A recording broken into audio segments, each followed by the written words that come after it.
അസ്സലാമു അലൈക്കും. റിയാക്ടിം വീഡിയോസിലെ പുതിയൊരു വീഡിയോയിലേക്ക് ഏവർക്കും സ്വാഗതം. ഇന്നിവിടെ ഒരു ബുക്കിനെ കുറിച്ചാണ് പറയുവാനുള്ളത്. ആ ബുക്കിനെ കുറിച്ച് പറയുവാനുള്ള കാരണം എന്താണ്, മറ്റുള്ള കാര്യങ്ങളെല്ലാം ഇതിന് പിന്നാലെ വിശദീകരിക്കാം. മൊയ്തീൻ സുല്ലമി എന്ന് പേരുള്ള ഒരാള്, അദ്ദേഹം പെരുമ്പാവൂരുകാരനാണ്.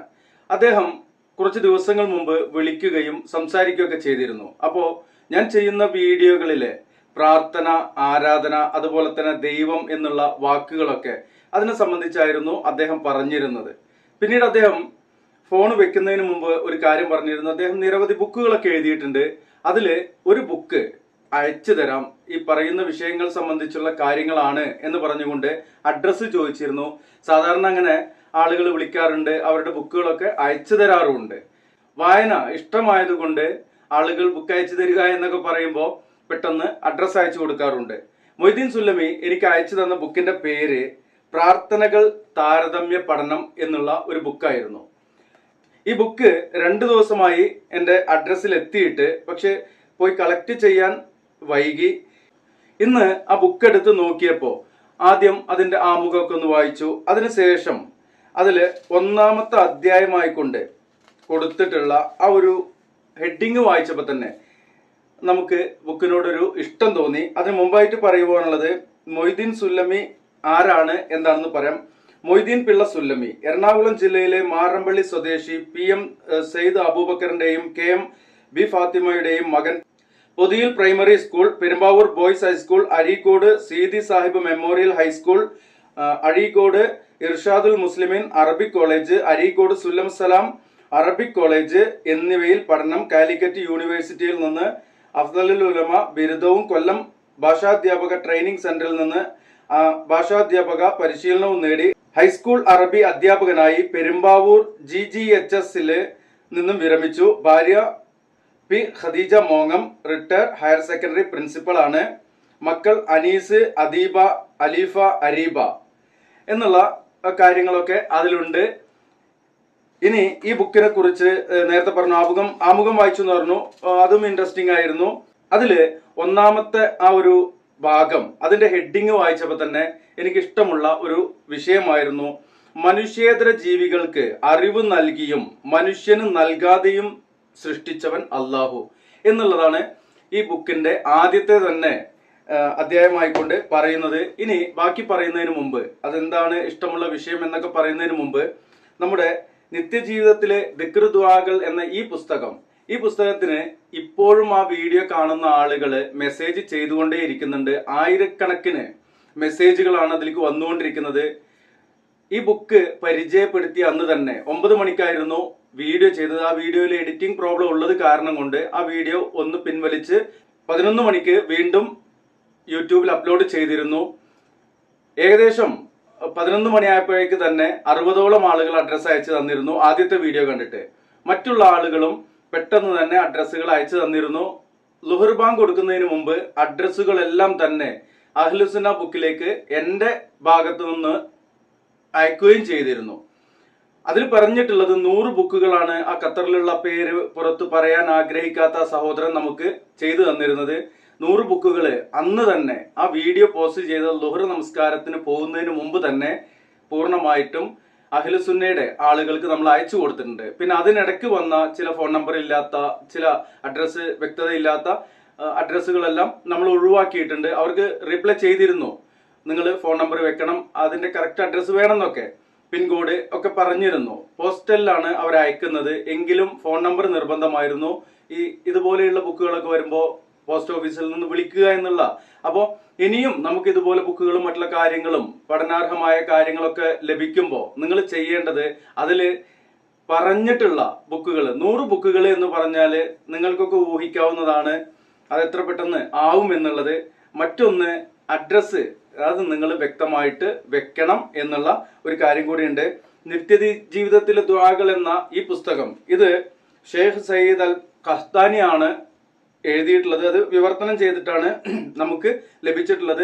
ഇതിന്റെ ആദ്യ കോപ്പി, അതിൽ നിന്ന് പരിഷ്കരിച്ച പുതിയ പതിപ്പാണ് നമുക്ക് ലഭിച്ചിട്ടുള്ളത് എന്നുള്ള എല്ലാം അറിയാം. കുറെ ആളുകൾ ഇത് കിട്ടിയെന്ന് പറഞ്ഞുകൊണ്ട് മെസ്സേജ് ചെയ്തിരുന്നു. അപ്പോ ആ ഒരു കാര്യം വീണ്ടും ഓർമ്മിപ്പിക്കുകയാണ്. ഇനി ആരും ആ ബുക്ക് എന്നുള്ള കാര്യം വെച്ചുകൊണ്ട് മെസ്സേജ് ചെയ്യരുത്. ഇൻഷാ അല്ലാഹ് ആർക്കെങ്കിലും ഇനി ആവശ്യമുണ്ടെങ്കിൽ അഹ്ലുസുന്നയുടെ ഫോൺ നമ്പർ ഇവിടെ വെക്കുന്നുണ്ട്. ആ നമ്പറിൽ നിങ്ങൾ വിളിക്കുകയോ അല്ലെങ്കിൽ വാട്സപ്പ് ചെയ്യുകയായിരിക്കും നല്ലത്. അതിൽ വിളിച്ചു കഴിഞ്ഞാൽ നിങ്ങൾക്ക് നിങ്ങളുടെ അഡ്രസ്സിലേക്ക് അവർ തന്നെ അത് പോസ്റ്റൽ ആയിക്കൊണ്ടോ കൊറിയർ ആയിക്കൊണ്ടോ അയച്ചു തരുന്നതാണ്. ഈ ബുക്കിൽ അവർ കാണിച്ചിട്ടുള്ള വില 160 രൂപയാണ്.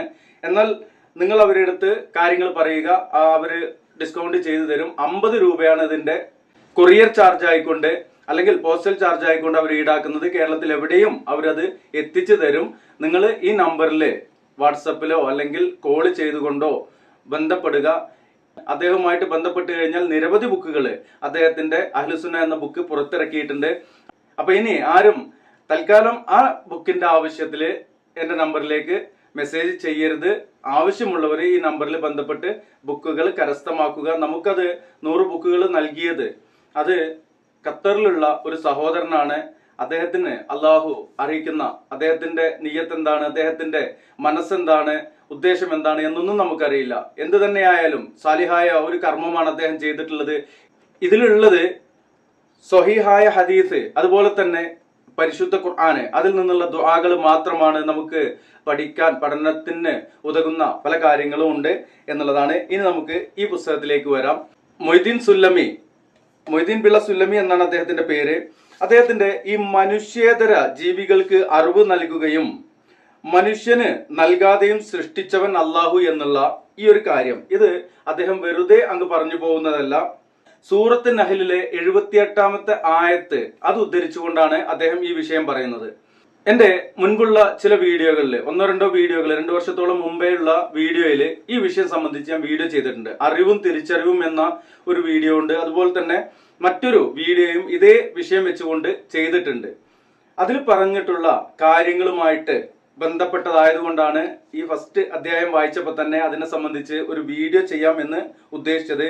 മനുഷ്യന് ജന്മനാ തന്നെ അള്ളാഹു വിജ്ഞാനം നൽകി സൃഷ്ടിക്കുകയും ലോകത്തുള്ള സർവ്വജീവികളെക്കാൾ ഉത്കൃഷ്ടനാക്കി എന്ന് കരുതുന്നവരാണ് മനുഷ്യരിൽ അധികം പേരും. സത്യമാണത്. നമ്മള് മനുഷ്യൻ സൃഷ്ടിപ്പിൽ ഉത്കൃഷ്ടനാണ് എന്ന് പറയാറുണ്ട്. സത്യമാണ്, മനുഷ്യർ സൃഷ്ടിപ്പിൽ ഉത്കൃഷ്ടർ തന്നെയാണ്. എന്നാൽ മനുഷ്യന് മറ്റു ജീവജാലങ്ങൾക്ക് നൽകിയിട്ടുള്ള പല അറിവുകളും ലഭിച്ചിട്ടില്ല എന്നുള്ളതാണ്. അദ്ദേഹം പറയുന്നു, മനുഷ്യന്റെ ഈ ധാരണയെ സംബന്ധിച്ച് ഖുർആനിക വീക്ഷണത്തിലൂടെ ഉള്ള ഒരു പരിശോധനയാണിത്. ഈ പരിശോധനയിലൂടെ മനുഷ്യൻ ഇതര ജീവികളിൽ നിന്ന് എങ്ങനെ വ്യത്യസ്തനായി എന്ന് മനസ്സിലാക്കാൻ ഉപകരിക്കും. ഖുർആൻ പറയുന്നത് നോക്കുക എന്ന് പറഞ്ഞുകൊണ്ട് അദ്ദേഹം സൂറത്ത് നഹലിലെ 78-ാമത്തെ ആയത്താണ് ഇവിടെ മെൻഷൻ ചെയ്തിട്ടുള്ളത്. ഒന്നും തന്നെ അറിയാത്തവരായി അള്ളാഹു നിങ്ങളുടെ മാതാക്കളുടെ വയറിൽ നിന്നും നിങ്ങളെ പുറത്തേക്ക് കൊണ്ടുവന്നു. നിങ്ങൾ നന്ദിയുള്ളവരാകാൻ വേണ്ടി നിങ്ങൾക്ക് കാഴ്ചയും കേൾവിയും ബുദ്ധിയും, അത് ബുദ്ധിയും എന്നുള്ളത് ഹൃദയം എന്നുള്ള ഖുർആന്റെ ആ ഒരു ഭാഷാപ്രയോഗം തന്നെയാണ്. ബ്രാക്കറ്റിൽ ഹൃദയം എന്നുണ്ട്. ഉണ്ടാക്കി തരികയും ചെയ്തു. നഹല് 78 എന്ന ആ ഒരു കാര്യമാണ്. അള്ളാഹു പറയുന്നു, നിങ്ങളെ ഒരു അറിവുമില്ലാത്ത നിലയ്ക്ക് മാതാവിന്റെ വയറിൽ നിന്ന് പുറത്തു കൊണ്ടുവന്ന അള്ളാഹു. അത് എത്ര കണ്ട് നമുക്ക് മനസ്സിലാക്കാൻ കഴിഞ്ഞിട്ടുണ്ട്. നമ്മൾ വലിയ അറിവാളികളാണ്, നമ്മൾ വലിയ സംഭവങ്ങളാണ് എന്ന് പറഞ്ഞു നടക്കുന്ന ആളുകളോട് അദ്ദേഹം അത് സംബന്ധമായിക്കൊണ്ട് വിശദീകരിക്കുന്നത് കാണാം. മനുഷ്യൻ ഒന്നും അറിയാത്തവനായി ജീവിക്കുന്നു. മനുഷ്യനെ ഒന്നും അറിയാത്തവരായാണ് അള്ളാഹു അവനെ അവന്റെ മാതാവിന്റെ ഗർഭത്തിൽ നിന്ന് പുറത്തേക്ക് കൊണ്ടുവന്നത്. അഥവാ ഈ ഭൂമിയിൽ അവന് ജനിപ്പിച്ചത്, ആദ്യമായി ഈ ഭൂമിയിലേക്ക് ജനിപ്പിച്ചു വരുന്ന മനുഷ്യ ശിശു അള്ളാഹു നിശ്ചയിച്ച പ്രകൃതി നിയമം അനുസരിച്ച് തന്നെ അവന്റെ ജീവിത നിലനിൽപ്പിന് അനിവാര്യമായ ശ്വാസം എടുക്കാൻ അവന് കഴിയുന്നതാണ്. തുടക്കം തന്നെ നിങ്ങൾ ശ്രദ്ധിച്ചോ, ഒരു മനുഷ്യൻ ഇവിടേക്ക് ജനിച്ചു വീഴുമ്പോൾ അവന്റെ ജീവൻ നിലനിൽക്കുവാനുള്ള അനിവാര്യ ഘടകമാണ് ജീവവായു എന്നുള്ളത്. അത് മനുഷ്യന്റെ മൗലിക അവകാശമാണ്. ഏതൊരു മനുഷ്യന്റെയും മൗലിക അവകാശമാണത്. അത് തടയാൻ പാടില്ല. ജീവവായു എന്നുള്ള ആ ഒരു കാര്യം, ഉമ്മയുടെ ഗർഭപാത്രത്തിൽ നിന്നും നാം പുറത്തു വരുന്ന സമയത്ത് തന്നെ നമ്മൾ കരയുന്നുണ്ട്. ആ കരയിലൂടെ നമ്മൾ ശ്വസിക്കുകയും ചെയ്യുന്നുണ്ട്. ഈ ഒരു കാര്യം മാത്രമാണ് ജീവിത നിയമം അനുസരിച്ചുകൊണ്ട്, അല്ലെങ്കിൽ ഒരു പ്രകൃതി നിയമം എന്ന് പറയാവുന്ന നിലയ്ക്ക് നമുക്ക് ദൈവം അറിയിച്ചു തന്നിട്ടുള്ള ഒരു കാര്യം. ദൈവം എന്ന് പറയുമ്പോൾ തെറ്റിദ്ധരിക്കരുത്. എൻ്റെ വീഡിയോകള് ഇതര മത വിശ്വാസികൾ കാണാറുണ്ട്. അള്ളാഹു എന്നുള്ളത് നമുക്കറിയാം. ദൈവം എന്നതുകൊണ്ട് ഖാലിഖ്, മാലിക്, മുദവ്വിർ, ആരാധനക്കർഹൻ എല്ലാം ആയിക്കൊണ്ട് മലയാളികള് മനസ്സിലാക്കുന്ന ആ ഒരു ഇതാണ്, ആ ഒരു വാക്ക് പറഞ്ഞുകൊണ്ടാണ് അദ്ദേഹം വിളിച്ചിരുന്നതും. അപ്പൊ ഞാൻ അദ്ദേഹത്തോട് പറഞ്ഞിരുന്നു, എൻ്റെ വീഡിയോകൾ കാണുന്നവരില് മറ്റു ഇതര മതാദർശത്തിലുള്ള ആളുകൾ, വിശ്വാസത്തിലുള്ള ആളുകളൊക്കെ ഉണ്ട് എന്ന് പറഞ്ഞിരുന്നു. അതുകൊണ്ടാണ് ആ ഒരു വാക്ക് അങ്ങനെ തന്നെ ഉപയോഗിക്കുന്നത്. അപ്പോ പടച്ച തമ്പുരാൻ നമുക്ക് നൽകിയ ഒന്നാമത്തെ അനുഗ്രഹം ശ്വസിക്കുക എന്നുള്ളത് പഠിക്കാതെ നമ്മൾ ചെയ്യുന്നുണ്ട്. ഇനി അത് കഴിഞ്ഞുകൊണ്ട് അദ്ദേഹം തന്നെ വിശദീകരിക്കുന്നുണ്ട്, നമ്മൾ മുൻപ് വീഡിയോയിൽ പറഞ്ഞ വിഷയവുമാണ്. ഒരു കുട്ടി ജനിച്ചു വീണു, അത് കരയുക എന്നുള്ള ആ ഒരു കാര്യം മാത്രമാണ് അത് ചെയ്യുന്നുള്ളൂ. ശ്വസനം എന്നുള്ളത് ജീവവായു ശ്വസിക്കുക എന്നുള്ളത് പറഞ്ഞു. പിന്നീട് അതിന് വിശക്കുമ്പോഴും അത് കരയുകയാണ് ചെയ്യുന്നത്. അതിന് മാതൃത്വം നുകർന്നു നൽകുന്ന മുലപ്പാല് അത് കുടിക്കണമെങ്കിൽ അതിനറിയില്ല, അത് എവിടെയാണെന്ന് അറിയില്ല. അതിനടുത്ത് പോയിക്കൊണ്ട് അത് കുടിക്കാനും അറിയില്ല.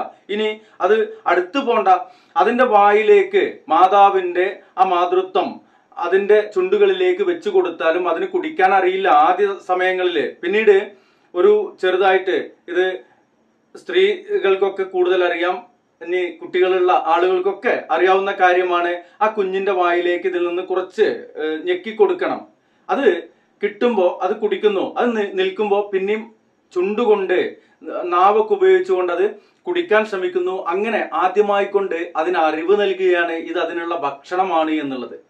ആ അമൂല്യമായ രക്തത്തിന്റെ മറ്റൊരു ഘടന മാറ്റമായ ആ മാതൃത്വം ആ കുട്ടിക്ക് നുകരുവാൻ ഉമ്മ ആദ്യമായിക്കൊണ്ട് ഇൽമ നൽകുകയാണ്. അതൊരു ഇൽമാണ്, ആ കുട്ടിക്ക് അറിയില്ല.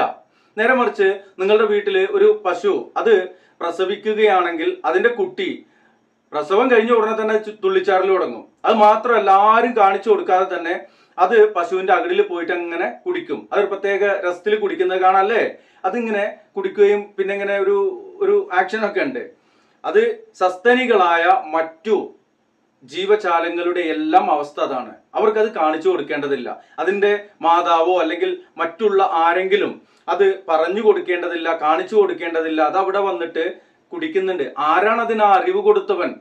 അത് അള്ളാഹു ആണ്. അവനാണ് അള്ളാഹു.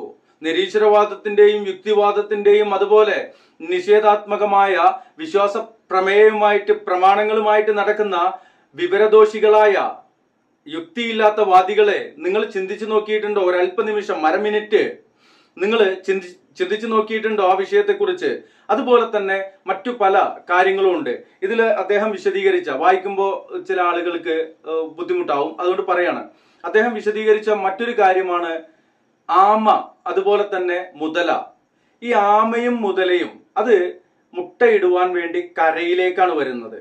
കരയിൽ വന്നുകൊണ്ട് ചെറിയ കുഴി ഉണ്ടാക്കിയിട്ട് അതിൽ മുട്ടയിടുന്നു. അതിനുശേഷം ആ കുഴി മൂടുന്നു.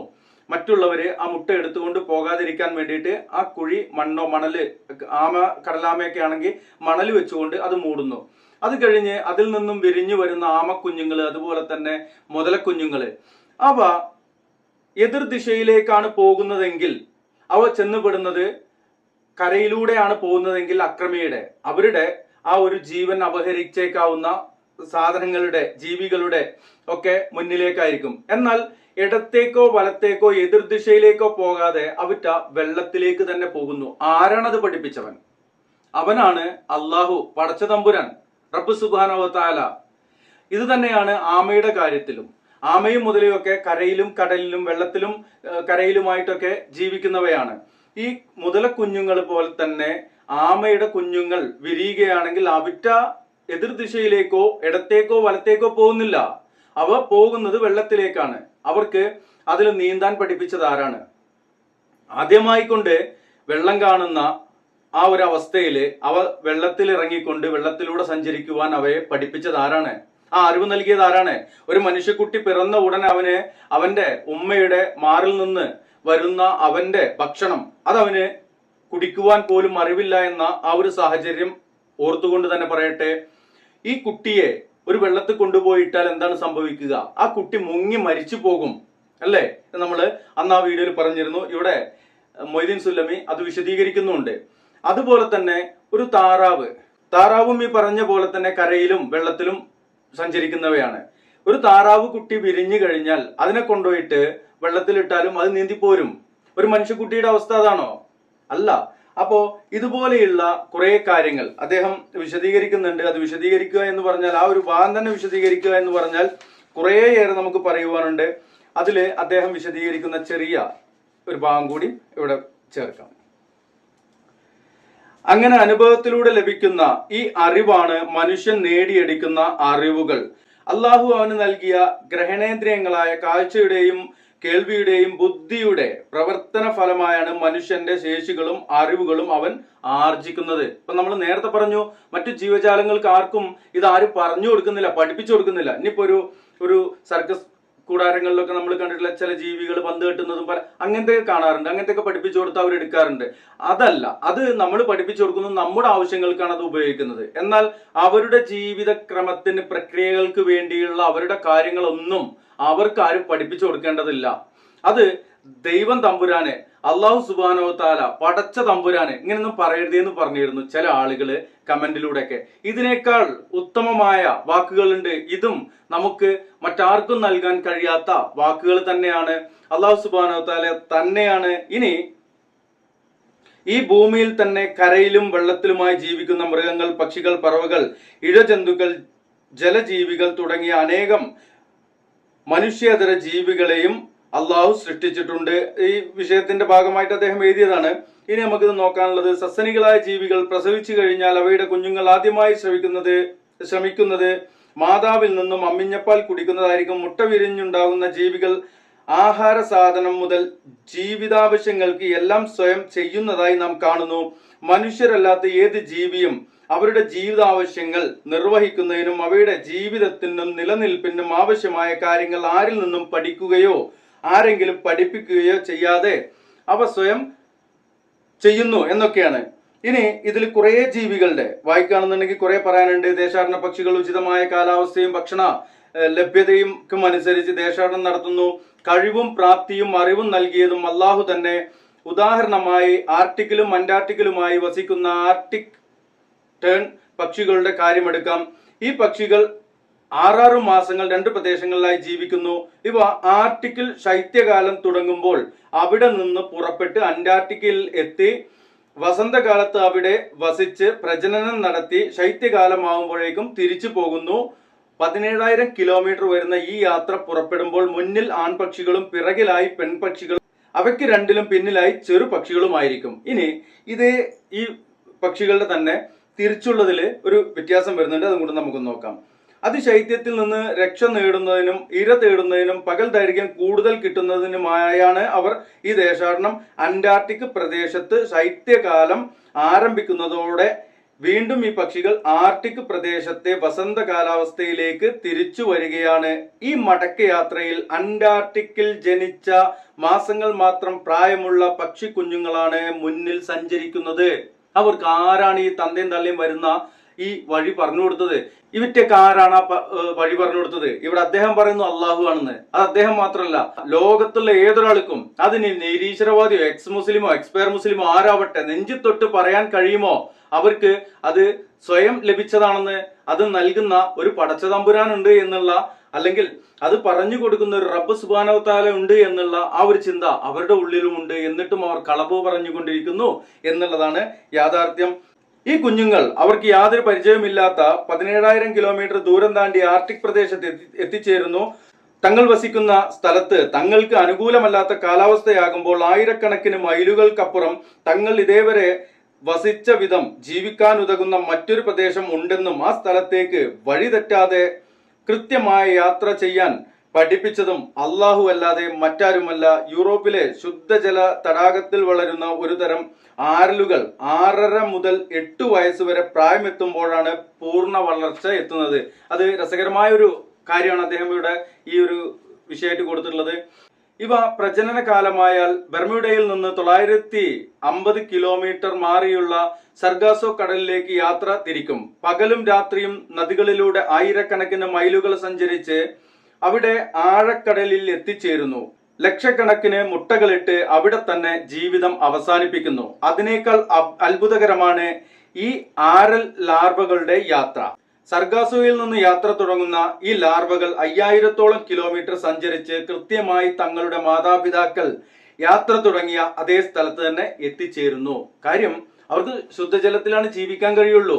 ഈ തള്ള പോയിട്ട് മുട്ടയിടുകയാണ്, എന്നിട്ട് അവിടെ ജീവിതം അവസാനിക്കുകയാണ്. അതിനുശേഷം ഈ ലാർവകള് 5000 കിലോമീറ്റർ സഞ്ചരിച്ചുകൊണ്ട് എവിടെ നിന്നാണോ അതിന്റെ മാതാവ് യാത്ര തുടങ്ങിയത് അവിടെ വന്നുകൊണ്ട് 6 കൊല്ലം 7 കൊല്ലം 8 കൊല്ലം അവിടെ ജീവിക്കുന്നു, ശുദ്ധജലത്തിൽ ജീവിക്കുന്നു. അതിനുശേഷം വീണ്ടും കടലിലേക്ക് പോകുന്നു. ഈ പ്രക്രിയ ഇതിന്റെ പ്രജനനത്തിന് വേണ്ടി അള്ളാഹു സംവിധാനിച്ചതാണ്. ആരാണ് ഇവർക്ക് വഴി കാണിച്ചു കൊടുത്തത്? ആരാണിത് പറഞ്ഞു കൊടുത്തത്? ഇതിങ്ങനെ പറയുമ്പോൾ കുറെ നീണ്ടുപോകും. അപ്പോ ഇതുപോലെയുള്ള വിജ്ഞാനപ്രദമായ അറിവുകൾ നമ്മളിൽ നിന്ന് വീണുപോയ നമ്മുടെ മുതലുകളാണ്. അത് നമുക്ക് പെറുക്കിയെടുക്കുക എന്നുള്ളതാണ് വായന ഇപ്പോ കുറവാണ്. ഈ പറയുന്ന എനിക്കും ഇതിനിടക്കൊക്കെ ഈ സോഷ്യൽ മീഡിയ കൂടുതൽ ഉപയോഗത്തിന്റെ ഭാഗമായിക്കൊണ്ട് യൂട്യൂബിലേക്കും അതുപോലെയൊക്കെ ഫേസ്ബുക്ക് പോലെയുള്ള കാര്യങ്ങളിലേക്ക് തിരിഞ്ഞപ്പോ വായന കുറവായിരുന്നു. വായനയിൽ നിന്ന് നമ്മൾ രക്ഷപ്പെടാൻ വേണ്ടിയിട്ട് കുക്കു FM പോലെയുള്ള ആപ്പുകളൊക്കെ, അതിൽ ഏത് ബുക്കുകളും നമുക്ക് വായിക്കണ്ടായിരുന്നു, കേട്ടാൽ മതിയായിരുന്നു. പക്ഷെ നാം വായിക്കുന്ന ആ ഒരു മെമ്മറി, നമ്മളുടെ മെമ്മറിയിൽ നിൽക്കുന്ന ആ ഒരു ഇത് കേൾക്കുമ്പോൾ കിട്ടുന്നില്ല എന്നുള്ളതാണ്. കേൾക്കുകയും വായിക്കുകയും ചെയ്യുന്ന ആ ഒരു ഇത് വെച്ചുകൊണ്ട് എനിക്ക് മനസ്സിലാക്കാൻ കഴിഞ്ഞത്, ഇദ്ദേഹത്തിന്റെ ബുക്ക് മുഴുവനായിട്ടും വായിച്ചിട്ടില്ല. ഈ ബുക്കിനെ കുറിച്ചുള്ള ഒരു അഭിപ്രായമൊന്നുമല്ല, എനിക്ക് ഇഷ്ടമുള്ള കുറച്ച് വിഷയങ്ങളുണ്ട്. അതിൽ ഇപ്പൊ ഈ പറഞ്ഞ അറിവും തിരിച്ചറിവും മനുഷ്യനും മനുഷ്യേതര ജീവജാലങ്ങളും ആ ഒരു വിഷയത്തെ കുറിച്ച് കൂടുതൽ ഖുർആനുമായിട്ടൊക്കെ ബന്ധപ്പെടുത്തിക്കൊണ്ടുള്ള ഒരു ബുക്ക് കിട്ടിയപ്പോൾ സന്തോഷം അറിയിച്ചെന്ന് മാത്രം. അതുപോലെ തന്നെ റൂഹ്, ജീവൻ പോലെയുള്ള വിഷയങ്ങൾ, അതിനെക്കുറിച്ചൊക്കെ ആരെങ്കിലുമൊക്കെ ബുക്കുകൾ എഴുതിയിട്ടുണ്ടെങ്കിൽ അറിയിക്കുക.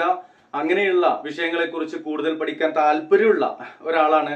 ഈ വിഷയങ്ങളൊക്കെ ഇത്രയും നേരം പറഞ്ഞത് നമ്മള് വലിയ സംഭവങ്ങളൊന്നുമല്ല. നമ്മൾ എവിടെയെങ്കിലും പ്രസവിച്ചിട്ടിരുന്നു എങ്കിൽ നമ്മൾ എങ്ങനെയെങ്കിലും ഒക്കെ എന്തെങ്കിലുമൊക്കെ തിന്നാനാകുമ്പോഴേക്കും നമ്മൾ മരിച്ചു പോകുമായിരുന്നു. ഒരു മനുഷ്യക്കുട്ടി, മനുഷ്യ സ്ത്രീ എവിടെയെങ്കിലും പ്രസവിച്ചിട്ടാല് അതിന് ഒന്നും അറിയില്ല. എന്തൊക്കെ വേണോ, ശ്വസിക്കാനും കരയാനും അല്ലാതെ അതിനൊന്നും അറിയില്ല. ശ്വസിക്കുകയും കരയുകയും ചെയ്തുകൊണ്ട് എത്ര മണിക്കൂർ അതിന് ജീവിക്കാൻ കഴിയും? വെള്ളമില്ലാതെ, ഭക്ഷണമില്ലാതെ, ആദ്യം ദ്രാവക രൂപത്തിലാണെങ്കിൽ പോലും വെള്ളമോ ഭക്ഷണമോ ഒക്കെ അതിന് വേണം. വെറും വെള്ളം കൊണ്ടൊന്നും ജീവിക്കാൻ കഴിയില്ല. അതിന്റെ ജീവൻ നിലനിർത്തേണ്ട മറ്റുള്ള കാര്യങ്ങൾ, ഘടകങ്ങൾ അതിന് ലഭിക്കേണ്ടതുണ്ട്. അപ്പോ ഒരു കുട്ടിയെ പ്രസവിച്ച ഉടനെ എവിടെയെങ്കിലും കൊണ്ടുപോയിട്ടാല് റബ്ബ് സുബ്ഹാനഹു വ തആല ഉദ്ദേശിച്ചാൽ അവനെയും വളർത്തും, അതിലൊന്നും സംശയമില്ല. എന്നാൽ നാം മനസ്സിലാക്കേണ്ടത് നമ്മുടെ അവസ്ഥ. നമ്മൾ ഈ നിൽക്കുന്ന ഈ ഒരു സ്റ്റേജിലേക്ക് എത്തുന്നത് വരെ നാം എന്തൊക്കെ പഠിച്ചു? നമ്മൾ ഇനിയും അള്ളാഹു സുബ്ഹാനഹു വ തആല നമുക്ക് ആയുസ് നൽകുകയാണെങ്കിൽ നമുക്ക് എന്തൊക്കെ പഠിക്കാൻ കിടക്കുന്നു? നമ്മൾ ഒന്ന് പറഞ്ഞത് മനുഷ്യൻ അറിവില്ലാത്തവനാണ്, അറിവ് പഠിക്കുക എന്നുള്ളൊരു കാര്യമാണ്. എന്നാൽ ആദം നബി അലൈഹി സ്വലാത്തു വസ്സലാമയെ പടച്ചപ്പോ അള്ളാഹു ആദം നബി അലൈഹി സ്വലാത്തു വസ്സലാമയ്ക്ക് അറിവുകളും നൽകിയിരുന്നു. അതുപോലെയല്ല ആദം നബി അലൈഹി സ്വലാത്തു വസ്സലാമയുടെ മക്കളുടെ അവസ്ഥ. മക്കൾ എന്ന് പറയുമ്പോൾ നമ്മൾ വരെ എത്തുന്ന ആദ്യത്തെ മക്കള് പരിശുദ്ധ ഖുർആനിൽ അദ്ദേഹം തന്നെ മെൻഷൻ ചെയ്യുന്ന ഒരു ആയത്തുണ്ട്. പരിശുദ്ധ ഖുർആനില് ആബേലും ഖാബേലും ഈ സമയത്ത് അവര് തമ്മിലുണ്ടായ ഒരു വിഷയത്തിന്റെ പേരിൽ ഒരാളെ വധിക്കുകയാണ്. ആ സമയത്ത് ആദ്യ മാതാപിതാക്കളായ ആദമിലും ഹവ്വയിലും ജനിച്ച മക്കളിൽ ഒരാൾ കൊല്ലാനിടയായി. കൊലക്ക് ശേഷം കൊല്ലപ്പെട്ടവന്റെ മൃതശരീരം എന്തു ചെയ്യണമെന്നറിയാതെ വിഷമിച്ചു നിൽക്കുന്ന ആ സമയത്ത് അള്ളാഹു ഒരു കാക്കയെ അയക്കുന്നു. അക്കാര്യം ഖുർആൻ തന്നെ പറയട്ടെ. അപ്പോൾ അവന്റെ സഹോദരന്റെ മൃതദേഹം മറവ് ചെയ്യേണ്ടത് എങ്ങനെയെന്ന് അവന് കാണിച്ചു കൊടുക്കാനായി നിലത്ത് മാന്തി കുഴിയുണ്ടാക്കുന്ന ഒരു കാക്കയെ അള്ളാഹു അയച്ചു.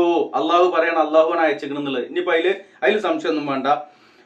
അവൻ പറഞ്ഞു, എന്തൊരു കഷ്ടം, എന്റെ സഹോദരന്റെ മൃതദേഹം മറവ് ചെയ്യുന്ന കാര്യത്തിൽ ഈ കാക്കയെ പോലെയാകാൻ പോലും എനിക്ക് കഴിയാതെ പോയല്ലോ. അങ്ങനെ അവൻ ഖേദക്കാരുടെ കൂട്ടത്തിലായി തീർന്നു.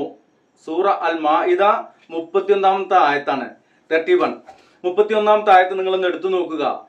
ആദ്യ മനുഷ്യൻ മുതൽ അവന് അറിയാത്തൊരു കാര്യമാണ്, ഒരു കാക്കയാണ് കാണിച്ചു കൊടുക്കുന്നത്. അപ്പൊ ആ കാക്ക കാണിച്ചു കൊടുക്കുന്നത് അള്ളാഹുവിന്റെ ഒരു കാര്യമായിട്ട് കണക്കാക്കാം. എങ്കിലും ബാക്കിയുള്ള ഓരോ കാര്യങ്ങളും അള്ളാഹു നമ്മെ പഠിപ്പിക്കുന്നത് ആയിട്ടുള്ള കാര്യങ്ങളാണ്. പിന്നെ അള്ളാഹ് പഠിപ്പിക്കാത്ത കുറെ കാര്യങ്ങൾ നമ്മള് ചെറിയ ബുദ്ധിയിൽ നിന്ന് ഉരുത്തിരിയുന്ന പൊട്ടത്തരങ്ങളും ഒക്കെ നമ്മൾ ചെയ്യുന്നുണ്ട്. ഇൽമ് 2 തരം ഉണ്ട് എന്നുള്ളത് നമ്മൾ വീഡിയോയിലൂടെ മുൻപ് പറഞ്ഞതാണ്. ഇൽമ് വഹിയാണ്, അല്ലാത്തത് ജഹാലത്താണ്. ഇൽമു വഹിയാണോ അള്ളാഹുവിന്റെ കയ്യൊപ്പോട് കൂടി വഹീന്റെ അടിസ്ഥാനത്തിൽ മാത്രം വരുന്നത് പരിശുദ്ധ ഖുർആനും സ്വഹീഹായ ഹദീസ്. അതല്ലാത്ത ജഹാലത്ത് എന്ന് പറഞ്ഞാൽ ജഹാലത്ത് തെറ്റിദ്ധരിക്കൊന്നും വേണ്ട. അത് വിവരക്കേട് എന്നുള്ളതല്ല. നമ്മളൊരു വീഡിയോയിൽ പറഞ്ഞതാണ്, ഒരിക്കൽ കൂടി നീണ്ടു പോകുന്നുണ്ട് എങ്കിലും പറഞ്ഞു പോവുക, പെട്ടെന്ന് പറഞ്ഞു പോകാം. വെള്ളം തണുപ്പിക്കുക എന്നുള്ള ആ ഒരു കാര്യത്തെ കുറിച്ച് ഇന്നൊരാളോട് ചോദിച്ചു കഴിഞ്ഞാൽ വെള്ളം തണുപ്പിക്കുവാൻ എന്ത് ചെയ്യണം എന്ന് ചോദിച്ചാൽ ഫ്രിഡ്ജ് കൊണ്ടേക്കണം, വെള്ളം കുപ്പിയിലാക്കിയിട്ടോ പാത്രത്തിലാക്കിയിട്ടോ ഫ്രിഡ്ജിൽ വെക്കണം, ഐസ് ആവണമെന്നുണ്ടെങ്കിൽ അതിന്റെ ഫ്രീസറിൽ വെക്കണം എന്ന് പറയും. എന്നാൽ ഫ്രീസറും ഫ്രിഡ്ജും ഒന്നുമില്ലാത്ത കുറച്ച് കാലങ്ങൾ മുമ്പ് അന്ന് വെള്ളം തണുപ്പിക്കുവാൻ എന്ത് ചെയ്യണം എന്ന് ചോദിച്ചാല് തണുപ്പ് പ്രദേശത്ത് കൊണ്ടേക്കണം എന്നല്ല പറയാ. പരിശുദ്ധ ഖുർആൻ പഠിക്കുകയും അത് ജീവിതത്തിൽ പകർത്താൻ ശ്രമിക്കുകയും ചെയ്യുന്ന ആള് പറയും അള്ളാഹുവിന് കഴിയും എന്നുള്ളത്. ഇബ്രാഹിം നബി അലൈഹി സ്വലാത്തു വസ്സലാമയുടെ കാലഘട്ടത്തിൽ നമ്രൂദിന്റെ കിങ്കരന്മാർ ഇബ്രാഹിം നബി അലൈഹി സ്വലാത്തു വസ്സലാമയെ തീക്കുണ്ടത്തിലേക്ക് എറിയുകയാണ് കൈകാലുകൾ ബന്ധനസ്ഥനാക്കിക്കൊണ്ട്. എന്നാൽ ആ തീയിനോട് അള്ളാഹു പറഞ്ഞിട്ടുണ്ട്, തീയെ നീ ബർദൻ സലാമൻ, നീ ഇബ്രാഹിമിന് രക്ഷയാവുക, തണുപ്പേവുക എന്നാ പറഞ്ഞത്. അല്ല പറഞ്ഞാൽ കേൾക്കാത്ത തീയില്ല. അത് ഈ നേരത്തെ പറഞ്ഞ എക്സ് അല്ലെങ്കിൽ എക്സ്പയർ ആയ മുസ്ലിങ്ങളെ നിങ്ങൾ പഠിക്കുക, ഖുർആനിലേക്ക് മടങ്ങുക. ആ ഒരു കാര്യം അതിപ്പോ റൂമിൽ തണുപ്പിക്കണം എന്നുണ്ടെങ്കിൽ AC ആണ്, അങ്ങനെയൊക്കെ കുറെ കാര്യങ്ങളുണ്ട്. ഈ വിഷയം സംബന്ധമായിക്കൊണ്ട് കുറെ കാര്യങ്ങൾ പറയാനുണ്ട്. അപ്പോ തണുപ്പ് എന്നുള്ള തണുപ്പിക്കുക എന്നുള്ള ഒരു സാഹചര്യത്തിന് ഇന്നുള്ള അറിവ് നമുക്ക് AC-യും അതുപോലെ തന്നെ ഫ്രിഡ്ജും മറ്റുള്ള സംവിധാനങ്ങളും കൂളറും ഒക്കെയാണ്. എന്നാൽ വഹീന്റെ അടിസ്ഥാനത്തിൽ അള്ളാഹു സംവിധാനിച്ച ബർദൻ സലാമൻ എന്ന് തീയിനോടാണ് പറഞ്ഞിട്ടുള്ളത്. തീയിനെ തണുപ്പിക്കാൻ ഇവിടെ ആർക്കും ഇന്ന് കഴിയില്ല. എന്നാൽ റബ്ബിന് അതും കഴിയും എന്നുള്ള ആ അറിവ്, ആ വഹീന്റെ അടിസ്ഥാനത്തിലുള്ള ആ അറിവ്, അതുപോലെയുള്ള അറിവുകൾ സ്വായത്തമാക്കുക, പഠിക്കുക, മനസ്സിലാക്കുക. അള്ളാഹു അനുഗ്രഹിക്കട്ടെ. ഇത് പെട്ടെന്ന് ഇതിപ്പോ വായിച്ചിട്ട് കഴിഞ്ഞേ ഉള്ളൂ, വായിച്ച ഉടനെ കണ്ട് ചെയ്യാണ്. അപ്പൊ അതിന്റെ ഒരു പോരായ്മകളൊക്കെ ഈ വീഡിയോയിലുണ്ട്. ഇൻഷാ അല്ലാഹ് ബുക്ക് വായിച്ചതിന് ശേഷം ഇനിയും രസകരമായ ഭാഗങ്ങൾ വരികയാണെങ്കിൽ അത് നമ്മള് പറയും എന്ന് തന്നെയാണ് പറയാനുള്ളത്. അപ്പം മൊയ്തീൻ പിള്ള സുല്ലമി അദ്ദേഹം എന്റെ വീഡിയോകൾ കാണുന്നത് കൊണ്ടാണ് അദ്ദേഹത്തിന്റെ ആ ഒരു ഉപദേശവും മറ്റുള്ള കാര്യങ്ങളൊക്കെ എന്നിലേക്ക് എന്റെ ഫോൺ നമ്പർ പുറത്തു വിട്ടപ്പോൾ അതിലൂടെ അദ്ദേഹം അറിയിച്ചത്. ഏതായാലും ഇതുപോലെ ഒരു ബുക്ക് നൽകുകയും ഒരു പുതിയൊരു ബന്ധം, സൗഹൃദങ്ങൾ ഈ യൂട്യൂബില് വീഡിയോ ചെയ്യൽ തുടങ്ങിയിട്ട് ഒരുപാട് സൗഹൃദങ്ങൾ കിട്ടിയിട്ടുണ്ട്. അതിലൊരു സൗഹൃദമായിട്ട് കാണുന്നു. ഈ ബുക്ക് അയച്ചു തന്നതിന് ജസാക്കല്ലാഹ് ഖൈർ. അള്ളാഹു നിങ്ങളെ അനുഗ്രഹിക്കട്ടെ. അസ്സലാമു അലൈക്കും വറഹ്മത്തുള്ളാഹി.